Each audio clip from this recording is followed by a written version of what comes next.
Bendiciones a todos, hermanos y hermanas. Espero que estén bien en salud, espiritualmente, que el Señor los continúe bendiciendo.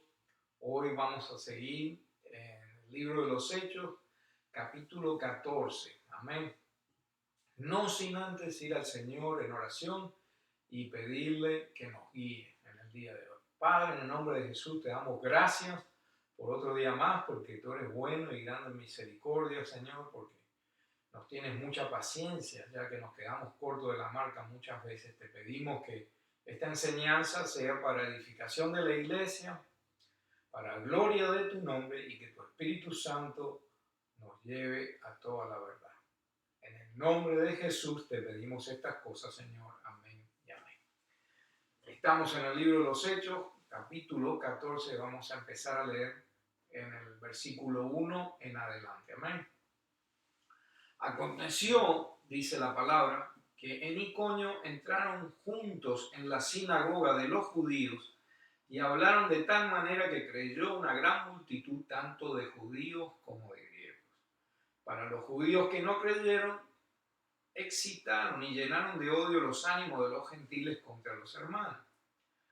Con todo, se detuvieron allí mucho tiempo hablando valientemente, confiados en el Señor, que confirmaba la palabra de su gracia, concediendo que se hicieran señales y prodigios por medio de sus manos. Pero la multitud de la ciudad estaba dividida, y unos andaban con los judíos y otros con los apóstoles. Y cuando los gentiles y los judíos con sus gobernantes prepararon un atentado para maltratarlos y apedrearlos. O sea que vemos un patrón que se repite a través del libro de los Hechos, no solo el libro de los Hechos. Las enseñanzas de Jesús, cuando Jesús iba y hablaba, lo perseguían, lo querían matar. Ese patrón se repite en la vida de cada creyente. Cada vez que vamos a ir a la iglesia, cada vez que vamos a hacer algo por el Señor, cosas suceden, porque vamos a sufrir persecución por hacer la voluntad del Señor. Entonces, tenemos que estar conscientes a lo que nos estamos enfrentando. No podemos decir, kumbaya, de victoria en victoria. Sí, al final del día, el Señor nos da la victoria. Pero los golpes van a venir. Amén. Tenemos que estar advertidos, porque toda batalla avisada no mata soldados, dicen por ahí. El Señor nos repitió en varias ocasiones a sus discípulos, y eso quedó ahí en blanco y negro para la posteridad.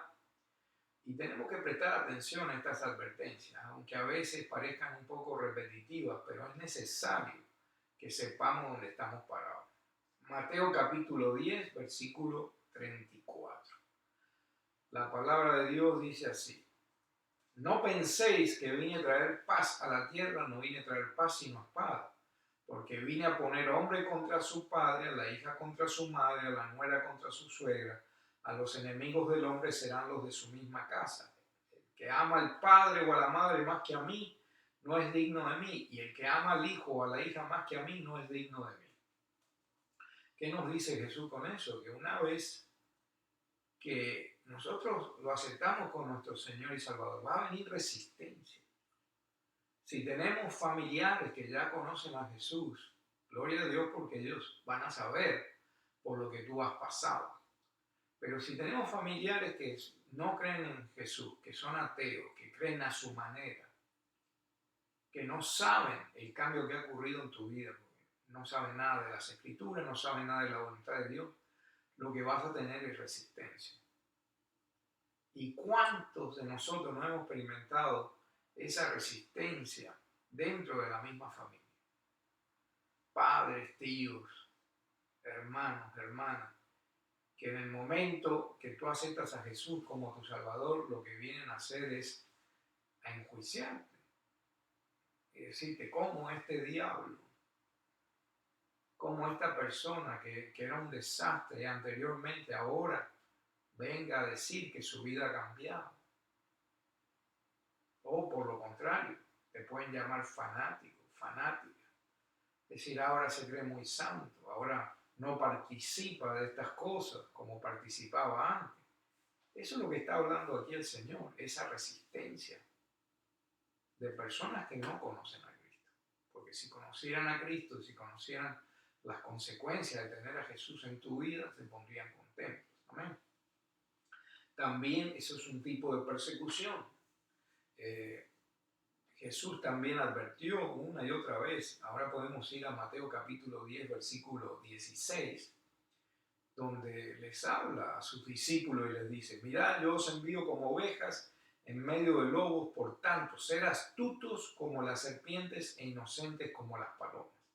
Pero cuidado de los hombres, porque os entregarán a los tribunales y os azotarán en sus sinagogas, y hasta seréis llevados delante de gobernadores y reyes por mi causa, como un testimonio a ellos y a los gentiles. Vemos que Jesús está advirtiendo que tenemos que ser astutos como la serpiente y inocentes como las palomas. Es un contraste, pero tenemos que tener cuidado. Tampoco nos dice que debemos ser tontos, tenemos que estar alertas. Amén. Segunda de Timoteo, capítulo 3, versículo 11. Dice así: persecuciones, sufrimientos como lo que me acaecieron en Antioquía, en Iconio y en Listra. ¿Qué persecuciones sufrí? Dice. Y de todas ellas me libró el Señor. Y en verdad, todos los que quieren vivir piadosamente en Cristo Jesús serán perseguidos. Pero aquí está la palabra clave. De todas ellas me liberó el Señor. O sea que sí, vamos a sufrir persecución, pero de todas ellas nos va a librar el Señor. Amén. Por eso podemos seguir adelante, esforzarnos y ser valientes, porque el Señor no nos va a dejar. Vemos que los discípulos de Jesús estaban haciendo señales y prodigios, y eso tenía su motivo, era un testimonio del poder de Dios para los incrédulos, para los creyentes. Era un testimonio del poder de Dios. Y validaba que los apóstoles eran discípulos de Jesús, porque caminaron con Jesús, vieron a Jesús hacer todas estas cosas, y ahora ellos las señales los estaban siguiendo a ellos. Amén. Entonces era una validación que eran discípulos de Jesús. Las mismas cosas que hizo el Maestro, ellos hicieron.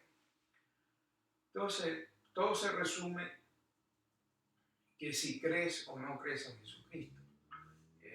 Eso no es cuestión de, es algo que no está en mí, es algo que yo no tengo. No, el Señor nos hizo una promesa en la Gran Comisión.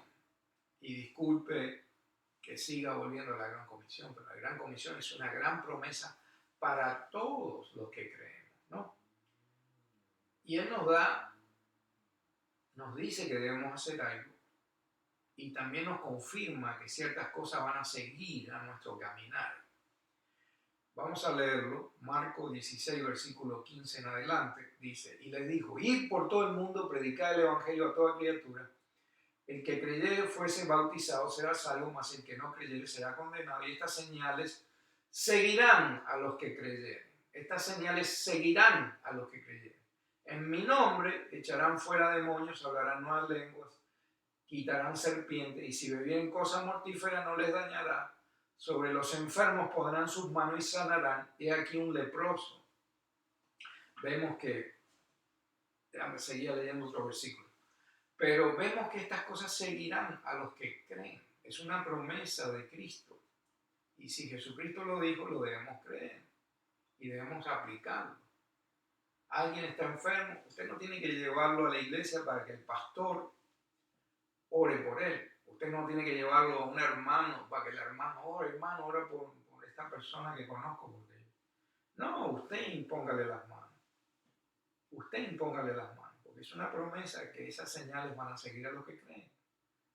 Entonces la pregunta que nos debemos hacer es: ¿creímos o no? Amén. Entonces vemos que hay promesas del Señor para nosotros. El problema es si las creemos o no las creemos. Hay un gran contraste en la manera de actuar de la iglesia primitiva y la iglesia de hoy. Primero, la iglesia primitiva le hacía caso a Jesús. Si Jesús decía: hagan estas cosas y por el mundo predique el evangelio, estas señales seguirán a los que que creen. Y ellos iban y lo hacían, sin preguntas, sin excusas ni nada. Ellos iban y hacían lo que el maestro les dijo. Segundo, las señales lo seguían a ellos, como las señales siguieron a Jesús. El creyente de hoy quiere seguir las señales. Siempre está en busca. Oh, hay un avivamiento en Pensacola, hay un avivamiento en Hialeah, hay un avivamiento en Homestead, vamos para allá. Hay un concierto cristiano en tal lado y he escuchado que la unción baja, ayúdame. No, no le digo que todas esas cosas no sean buenas, sino que el creyente debe producir esas señales. El creyente lo deben seguir esas señales, no viceversa. Tenemos que tener cuidado. Qué extraño, porque no vemos a los discípulos estar siguiendo a otras personas, o Pablo o Pedro, decir, oh, allá anda Pedro, voy a seguir a Pedro porque Pedro está produciendo señales. No, cada uno de ellos producía las señales, a ellos los seguían las señales. Y vemos que Jesús, tanto como los discípulos,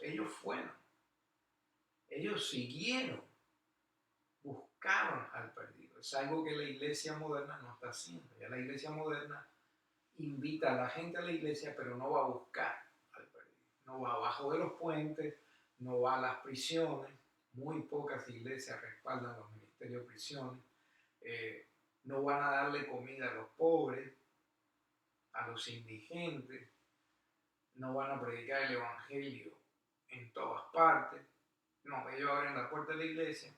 Nosotros tenemos que admitir que nosotros, la iglesia moderna, no hace lo que hizo Jesús y los discípulos, ir a buscar al perdido. No, nosotros abrimos las puertas, no, que venga el que quiera venir, y ya no, eso está mal, porque Jesús fue y los discípulos fueron. Estamos haciendo un pequeño paréntesis, un contraste en cómo se movía la iglesia primitiva y cómo se mueve la iglesia de hoy. ¿Y qué estamos hablando de la iglesia? Discípulos, somos todos seguidores de Jesús, parte del cuerpo de Cristo. Leamos un momentito unos cuantos versículos rapidito. Marcos capítulo 9 versículo 30. Y habiendo salido de allí, caminaron por Galilea y no quería que nadie lo supiera. Vemos que el Señor quería mantener ciertas cosas. Lo que una mano haga, no lo sepa la otra. Pero caminó por toda Galilea. Caminaron, en plural, caminaron por toda Galilea. ¿Cuándo nosotros hemos caminado por ahí, por los Redlands? Mateo capítulo 4, versículo 23. Y Jesús iba por toda Galilea, por toda Galilea. Ahí no dice, iba por algunas partes, por los mejores barrios, por toda Galilea, dice. Enseñando en sus sinagogas y proclamando el evangelio del reino, sanando toda enfermedad y toda dolencia en el pueblo. O sea que Jesús fue por toda Galilea, no solo caminando, sino sanando toda enfermedad, proclamando el evangelio. Wow. Mateo 9:35. Y Jesús recorría algunas ciudades. No, ahí dice, Jesús recorría todas las ciudades y aldeas, enseñando las sinagogas de ellos, proclamando el evangelio del reino y sanando toda enfermedad y toda dolencia. Wow. Le voy a dar uno más. Mateo 12, versículo 1. En aquel tiempo iba Jesús por todos los sembrados en sábado, y sus discípulos tenían hambre y comenzaron a coger espigas y a comer. Wow, Jesús iba por los sembrados. Imagínense cuántos campesinos habrá encontrado ahí en los sembrados. Mateo 13:1. Y aquel día, saliendo Jesús de casa, se sentó junto al mar. ¿Qué hay junto al mar? La playa. Jesús fue hasta la playa a predicar. Amén. Es increíble. Vemos, y hay muchos versículos más que por razones del tiempo no los voy a tocar. Jesús fue, los apóstoles fueron, ¿qué estamos haciendo nosotros? Jesús sufrió persecución, los apóstoles sufrieron persecución. Y nosotros tenemos miedo de predicar el Evangelio. Quizás por miedo a esa persecución. Analicémonos. Vamos a seguir leyendo. Acuérdense que el último versículo que leímos en Hechos capítulo 14, versículo 5, había una trama para agarrar a los discípulos de Jesús y apedrearlos y maltratarlos. Pero ¿qué sucede? En el versículo 6 nos dice, los apóstoles se dieron cuenta de ello y huyeron a las ciudades de Licaonia, Listra, Derbe y a sus alrededores. Ellos huyeron porque se dieron cuenta que los venían a agarrar. Pero en el versículo 7 dice, allí continuaron anunciando el Evangelio. Y había en Listra un hombre que estaba sentado, imposibilitado de los pies, cojo desde el seno de su madre, y que nunca había andado. Vemos que aparece un hombre que había estado inválido desde el seno de su madre, o sea que ya cuando nació ya no movía las piernas. Nunca había andado, dice. Y escuchaba hablar a Pablo, el cual, fijando la mirada en él, viendo que tenía fe para ser sanado. Cuidado con este versículo, no lo malinterpreten. Primero, ¿qué hacía este hombre? Escuchó hablar a Pablo. Escuchando la palabra de Dios, viene la fe. La fe viene por el oír la palabra de Dios. O sea, que él escuchó la palabra de Dios, creyó. Y poniendo la mirada en él, dice, vio que tenía fe para ser sanado. Pero le advierto de vuelta, tenga cuidado, esta no es la regla, esta no es la excepción, esto no es una fórmula que debe ser siempre así. En este caso en particular, el hombre escucha la palabra, su fe crece, porque la palabra de Dios dice, la fe viene por el oír la palabra de Dios. Entonces, ese es un patrón. Este escuchaba hablar a Pablo, el cual fijando la mirada en él, viendo que tenía fe para ser sanado. Entonces, ¿qué sucede? El hombre es sanado, pero escuchó primero. Amén. Y no es un patrón. Ahora vamos a eso. Cuando se menciona aquí, tenía fe, es la palabra en el griego pistis, que en el diccionario griego significa convicción y creer. O sea, que él tuvo convicción, él creyó lo que escuchó. Entonces desarrolla una fe en la persona. ¿Por qué le aclaro esto? Porque he escuchado a muchos creyentes, da pena decirlo, pero oran por la persona y si la persona no se sana, dice, no se sanó porque no tenía fe. Se agarran de eso. Eso es algo que está fuera de contexto.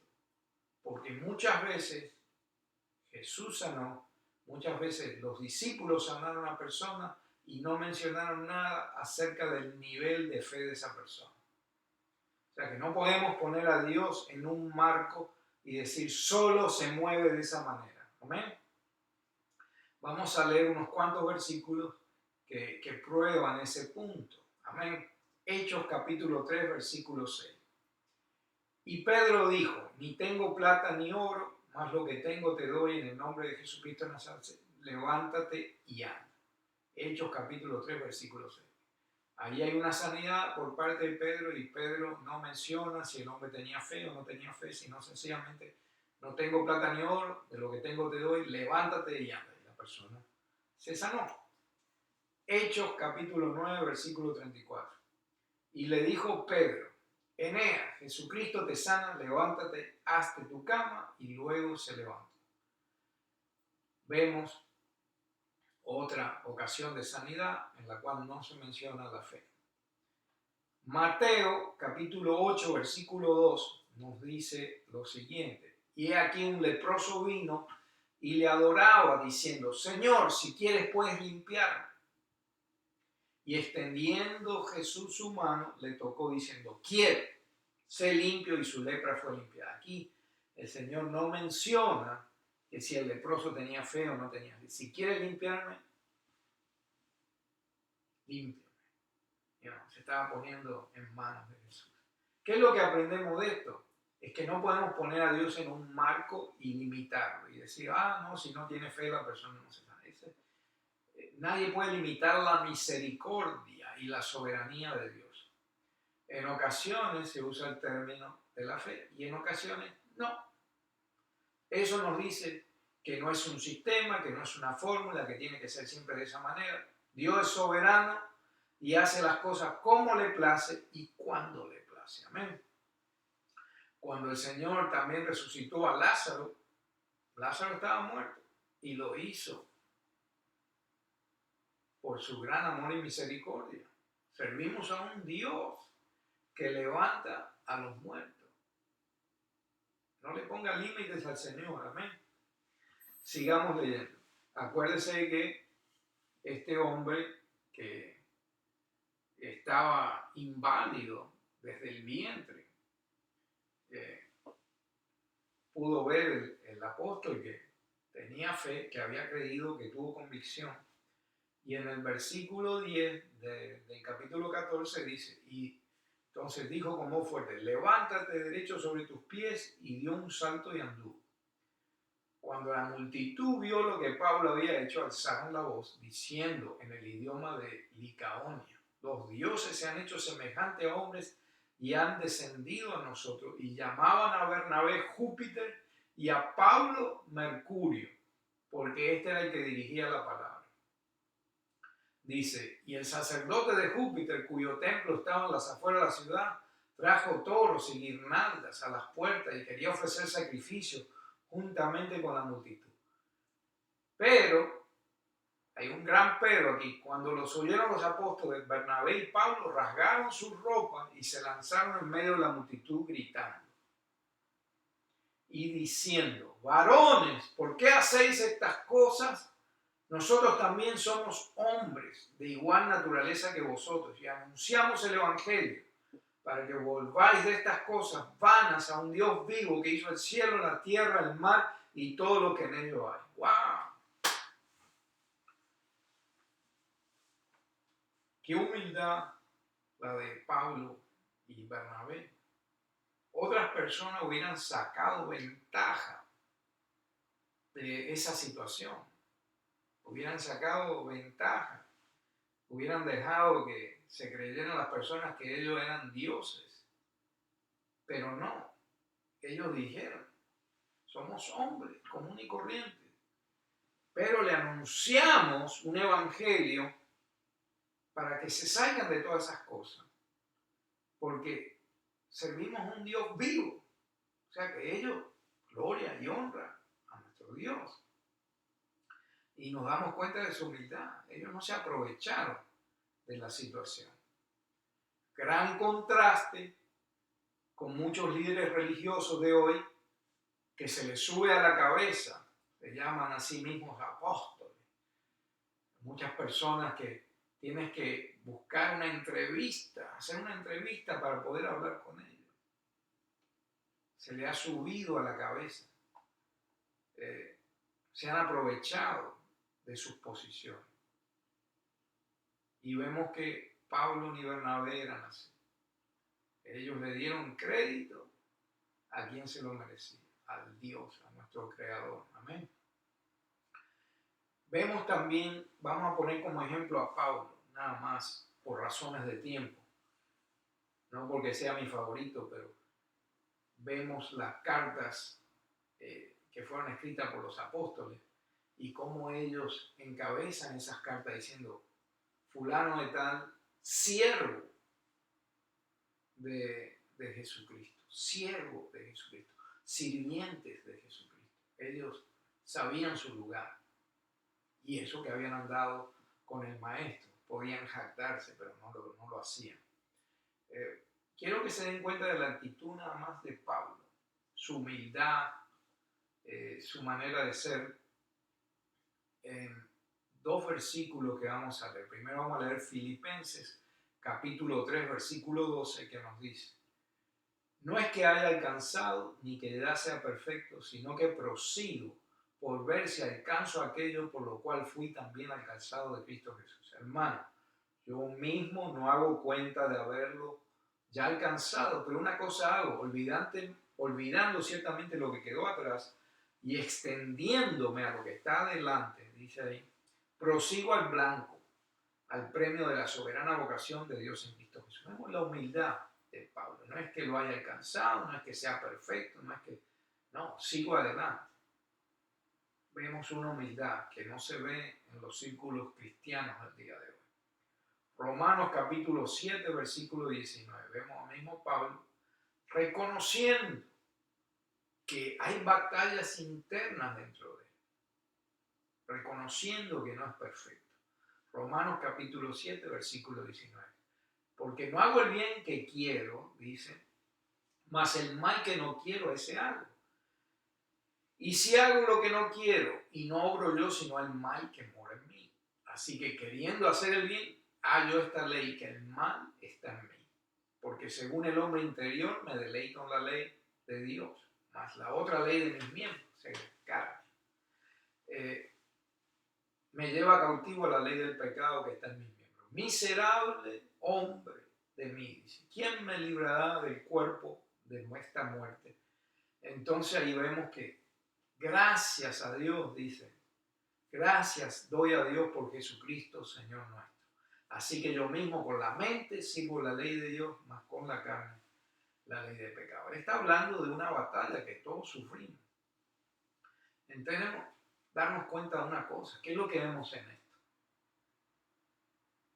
Que vamos a sufrir persecución, que nos van a perseguir hasta nuestros familiares, las personas que nos rodean, esto, pero debemos seguir adelante con humildad, dándonos cuenta que es todo a través de Cristo, como lo hicieron ellos. Ellos podían haber tomado ventaja de esa situación, que los querían poner como dioses, como Júpiter, como Mercurio y todo, pero no, ellos le dieron la gloria a Dios. Y así es como debemos caminar nosotros. Si es que hay algo bueno dentro de nosotros, no es de nosotros, es de Dios. Amén. Los apóstoles estaban seguros de quién eran en Cristo, pero no se pasaban de la raya. Tenemos que hacer énfasis en que a pesar de ello hacían señales de poder y hacían prodigios. Nunca se les subió el humo a la cabeza. Y Dios, en su sabiduría, escogió de lo vil del mundo, dice la palabra. Escogió de lo vil del mundo, de ahí salí yo, de ahí salieron ustedes, quieren admitirlo, no, hermano. Salimos de lo peor del mundo y Dios nos llevó a otro lugar. Nos llevó de tinieblas a luz. Tenemos que proceder humildemente. Amén. Primera de Corintios capítulo 1 versículo 26. Porque mirad, hermanos, vuestra vocación, que no sois muchos sabios según la carne, no muchos poderosos, no muchos nobles. Antes, lo necio del mundo escogió Dios para avergonzar a los sabios, y lo flaco del mundo escogió Dios para avergonzar a los fuertes. Y lo vil del mundo y lo menospreciado escogió Dios, y lo que no es, para hacer lo que es, para que ninguna carne se jacte en su presencia. Mas de Él sois vosotros en Cristo Jesús, el cual nos ha sido hecho por Dios sabiduría y justificación y santificación y redención, para que, como está escrito, el que se gloríe, gloríese en el Señor. No debemos olvidar, los apóstoles no se olvidaron de dónde salieron, de dónde los sacó el Señor. Pablo era uno de ellos que sabía que había sido perseguidor de la iglesia, perseguidor de los hermanos, estuvo presente cuando mataron a Esteban, recibió su ropa, era un asesino, pero él se daba cuenta de dónde Dios lo había sacado. Y me imagino que los otros discípulos también, pescadores comunes y corrientes, personas sin letras, dice la palabra. Pero nunca se nos debe olvidar de donde Dios nos sacó. Amén. Porque al final toda la gloria y la honra es para nuestro Señor. Santiago 1:17 nos recuerda eso.